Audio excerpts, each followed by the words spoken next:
Hi, I'm Adam, as you know.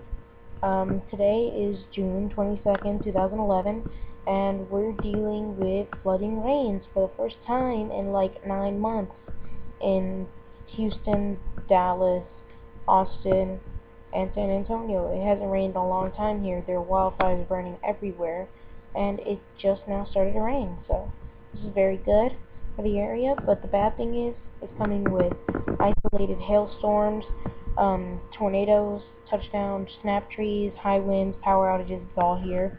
It looks like more is on the way, and it's probably not going to stop. Oh wow, that was a big lightning. I just looked out the window. There's a big old lightning strike. And yeah, this is a very, very big storm coming over the city of Houston right now. So yeah, I got a new video coming up. It's of the rainfall falling here today.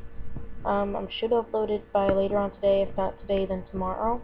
And it'll show you how hard the rain was falling in the North Houston area, or the Woodlands area, whichever you would call it. But yeah, it was pretty bad around here. And it's still falling. It's falling really loud if you can hear it right now. I keep looking over there because that's the window. And over there's a TV, so I have to look over there too. um, so yeah, alright, well pay attention for my video. Please feel free to comment and rate. Alright, see you later, YouTube.